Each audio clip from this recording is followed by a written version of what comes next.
Free fire একটি game আর এই নামটির সঙ্গে আমরা সবাই পরিচিত।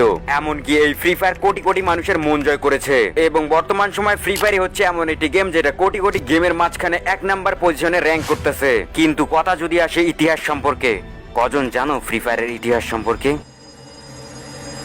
এই গেমের পেছনে কত বড় ইতিহাস লুকানো রয়েছে, কেন তৈরি হয়েছিল ফ্রি ফায়ার, কে এর নির্মাতা, কবে শুরু হয়েছিল ফ্রি ফায়ারের যাত্রা, আর ফ্রি ফায়ারের প্রথম নামই বা কি ছিল, সবকিছু জানতে যাচ্ছি আজকের এই ভিডিওতে। তাই তুমি যদি ফ্রি ফায়ারের ইতিহাস সম্পর্কে জানতে চাও, যেখানে আছো সেখানেই বসে পড়ো। আর ফ্রি ফায়ারের ইতিহাস না জানতে চাইলে ভিডিওটাকে স্কিপ করো। তো চলো তোমাদেরকে নিয়ে যাই আজ থেকে 8 বছর আগে, যেখান থেকে ফ্রি ফায়ারের জন্ম শুরু হয়েছিল। সাল 2017, ঠিক সেই সময় যে সময় পাবজি এবং ফর্টনাইটের মতো গেমগুলো রাতারাতি অনেক বেশি পপুলার হয়ে যাচ্ছিল। পাবজি এবং ফর্টনাইট পপুলার হলেও সেই গেমগুলো সবাই খেলতে পারতো না, কারণ পাবজি এবং ফর্টনাইট গেম খেলতে হলে অবশ্যই প্রয়োজন হতো গেম কনসোল কিংবা পিসির, যেটা সবার কাছে ছিল না। আর মধ্যবিত্ত হওয়ার কারণে সবাই এটাকে কিনতেও পারতো না। আর এই বিষয়টিকে লক্ষ্য করে সিঙ্গাপুরে থাকা ছোট্ট একটা গেমিং কোম্পানি গেরিনা, এরপর গেরিনার সিদ্ধান্ত নেয় তারা একটা নতুন প্রজেক্টে কাজ করবে। আর এই প্রজেক্টের মূল উদ্দেশ্যই হবে তারা এমন একটি ব্যাটল রয়্যাল গেম তৈরি করবে যেটা লো এন্ড ডিভাইসের মধ্যে খুবই স্মুথলি খেলা যাবে। আর এই গেমটি ডিজাইনের দায়িত্ব দেয় 111.studio-কে। আর 111.studio হচ্ছে ভিয়েতনাম ডেভেলপ কোম্পানি, যেটা গেমের ডিজাইন তৈরি করে। আর এই কোম্পানি গেরিনার হয়ে নতুন একটি প্রজেক্টে কাজ শুরু করে, আর যেই প্রজেক্টটির নাম ছিল প্রজেক্ট এক্স।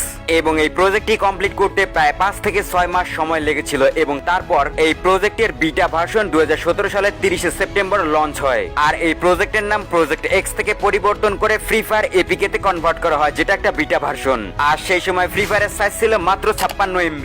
আর যখন ফ্রি ফায়ার সর্বপ্রথম বিটা ভার্সনে প্রকাশ পায় তখন ছিল 23 আগস্ট 2017, বা তোমরা বলতে পারো 23 আগস্ট 2017। এইটা হচ্ছে ফ্রি ফায়ারের জন্মদিন। এরপর ফ্রি ফায়ার গেমটি iOS এবং অ্যান্ড্রয়েড এর মধ্যে সবকিছু টেস্টিং কমপ্লিট করার পর ফাইনালি 4 ডিসেম্বর 2017 তে অ্যাপল স্টোর এবং প্লে স্টোরের মধ্যে মুক্তি পায়। এবং এই গেমটি মুক্তি পাওয়ার 6 মাসের মধ্যে এটার জনপ্রিয়তা প্রচুর পরিমাণে বাড়তে থাকে। এরপর শুরু হয় গেম আপডেট করা এবং গেমের মধ্যে ইভেন্ট নিয়ে আসা।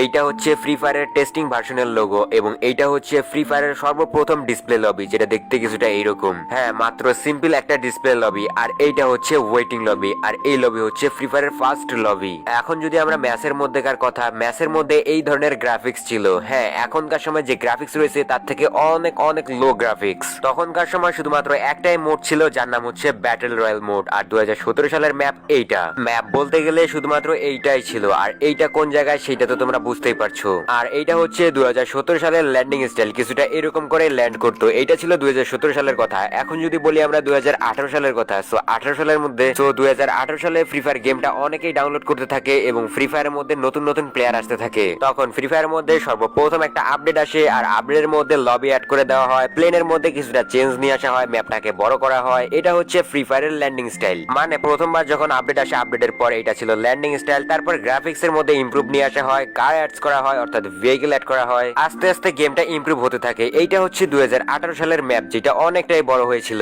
কারণ এই ম্যাপের মধ্যে সম্পূর্ণ ম্যাপটাকে চেঞ্জ করে দেওয়া হয়, বা ম্যাপের মধ্যে অনেকটাই জায়গা বাড়িয়ে দেওয়া হয় এবং সার্ভাইভাল টাইম বাড়িয়ে দেওয়া হয়। এবং তারপর আসে মার্চ 2018। মার্চ 2018 মধ্যে ফ্রি ফায়ার প্লেয়াররা অনেকেই বাড়তে থাকে, মানে ফ্রি ফায়ারের মধ্যে অনেক সংখ্যক প্লেয়ার বাড়তে থাকে। আর সবাই ভাবতে থাকে যে গেমটার মধ্যে এমন কি আছে। এই সময় ফ্রি ফায়ারের পপুলারিটি শুরু হয়। তারপর 14 মার্চের মধ্যে নতুন একটা প্লেস অ্যাড করা হয়, যার নাম স্যান্তোসা। এই স্যান্তোসা নামের প্লেসটা অ্যাড করার পর ফ্রি ফায়ারের প্রত্যেকটা প্লেয়ার, বলতে গেলে ম্যাক্সিমাম প্লেয়ার এখানে ল্যান্ডিং করে, কারণ বাকি সকল জায়গার তুলনায় এখানে অনেক বেশি লুট পাওয়া যায়। ভিডিও পার্ট নাম্বার 1, এই ভিডিওর মধ্যে যদি 10,000 ভিউজ আসে তাহলে আমি নেক্সট ভিডিও নিয়ে আসবো এই টপিকে, মানে সেকেন্ড পার্ট নিয়ে আসবো। সো আজকের মতো বিদায়, গুড বাই। এই ওয়েট, যারা ওল্ড প্লেয়ার আছো তারা শুধুমাত্র #MissyOldFreeFire লিখে কমেন্ট করে জানাও, তাহলেই বুঝতে পারবো। আল্লাহ হাফেজ।